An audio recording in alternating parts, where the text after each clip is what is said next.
Hi everyone, in this video I would like to show you how to make a kick drum inside of BazzISM. This kick drum will be oriented towards like a full-on or a progressive sound. So I'll put the BPM at 145.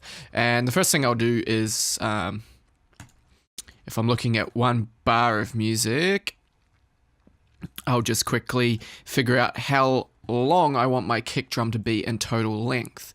So we've got one beat inside of our bar. So I want the kick to populate a eighth note of that. So the kick is going to populate that length. So how long is that? Down here in this little bar, we'll see some numbers when I put my cursor here. You can see down there it says duration 207. So that means it's 207 milliseconds at 145 BPM. So that's how long I want my kick to be. So let's look at BazzISM. We've got the starting point of the sweep. So a kick drum is high frequency, rapidly sweeping down to low frequency, and it's a sine wave, okay? So we've got that there, and we can select where we want our kick to start, and that will give us the click on our kick. So if I move this around,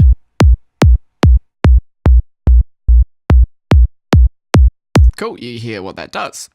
So I'll just set it around 6,000 for now, and then we'll come to the F end. So F start, F end. So the F end point is basically what our kick's going to be tuned to in terms of a musical note.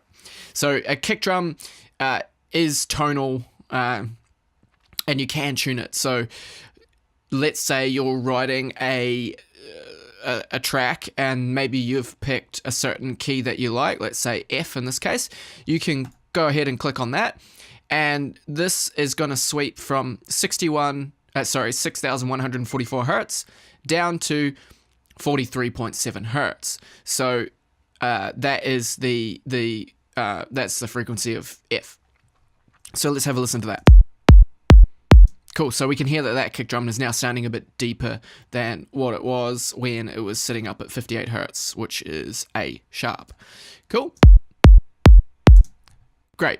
So what I do is, you've got this F end here, T end here. And what that does is, if we turn it up, it's the tail of the kick. So what I do is, so if you pull T end all the way to there, when the F end gets to 43 hertz, that's right there, okay? So if we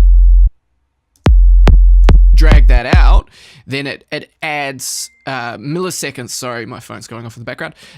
It adds a certain amount of milliseconds onto the tail of that kick, right? So we don't actually need to do that. We want the 43 hertz to be the end of the kick. It's going to sweep down and it's just going to stop there, okay? So what I'm going to do here is I'm going to use the T sweep. So the T sweep is dictating, all right, well, starting at 6,000, ending at 43 hertz, how much distance, like how long is it going to take? And we know that our kick drum, to fit into that eighth note, is 207 milliseconds. So we could probably put it around there somewhere. So we know that our kick drum's kind of roughly ending around there. You can even write the values in if you want to be really precise. And let's have a listen to that. Okay, cool. So here we've got decay.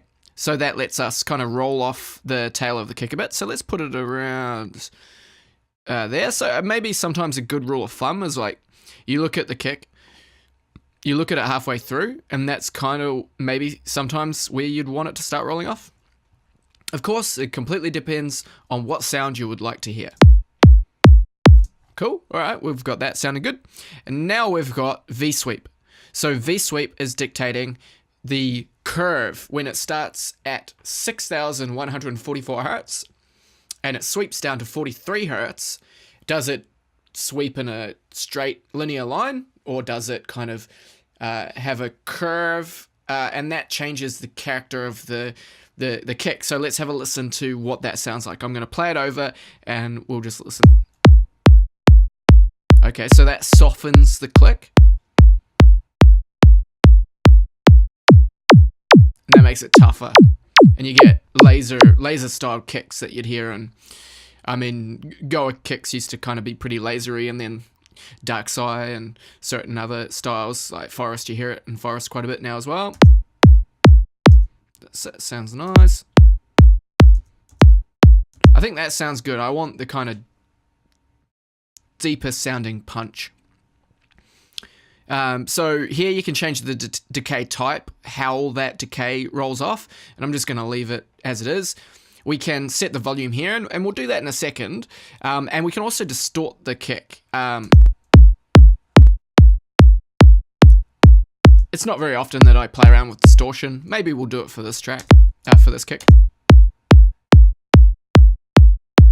Yeah, around 40 actually, kind of on my headphones. I can't hear this through the monitors, so you know, it's not as calculated as it could be. 1 second.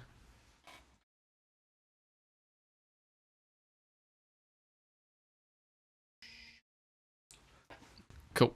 So now we can play around with the volume envelope. So here we've got our main envelope. This is just showing us everything in main menu, sorry. And then we've got an envelope here that shows us a volume envelope. So it's showing us obviously decibel range and then time. So from here to here is 207 milliseconds, and we can double click on the blue line to create new nodes. And these new nodes can be used to draw in volume automation in the envelope. So we can have the click of the kick rapidly sweep down and then kind of fishtail up like that. So let's hear what that sounds like. So I'll take it away. Almost gives a feeling of the kick drum maybe even being a little bit deeper.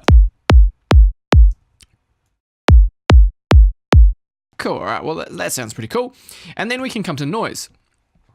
So we have white noise that we can add on to the click of the kick. So if I turn this up to about there,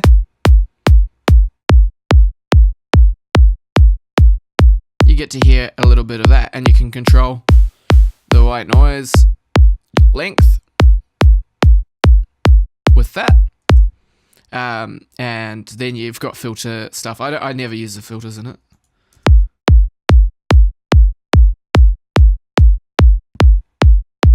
Lets you filter the white noise.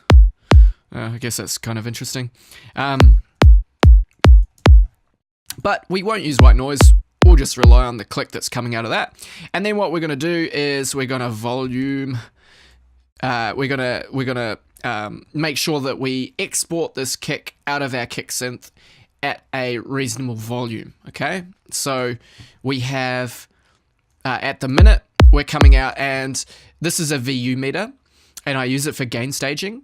And the reason I gain stage is because I don't want all of my sounds to be extremely loud. I want to have things at a reasonable volume so that I've got headroom in my mix, and I'm kind of approaching the creation of my elements from a calculated point of view. So if I play that, 14.2, okay, let's go negative 14.2. Let's bring it down a little bit more, 14.6. Cool, all right, so we're hitting 0 decibels on the on there. And what we can do is we can go ahead and save that preset. And I don't actually have a preset folder set up for BazzISM, but that's how you do that in there. And now I'll bounce it down to audio. So right click, freeze, right click, flatten, and here we have a really nice kick drum. And if, whoops, daisy, if I come in here, I click on it, and I'm just going to turn it up just so we can see the waveform.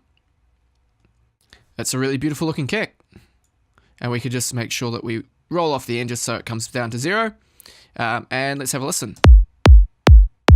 Cool, sounding good. So in the next video, I'm going to go ahead and make a bass line to go along with this. So I'll see you in the next video. Cheers. Hi everyone, thank you for watching my videos. If you would like some one-on-one help, I offer one-on-one tutorials over Skype. So if you think that you need a little bit of extra help, please get in touch with me. You can email me. My email will be in the link of the video description. If you would like to support the channel in other ways, jump over onto Patreon and consider becoming a patron. Subscribe to me on YouTube and like my page on Facebook. And thanks again for watching my video. See you in the next one.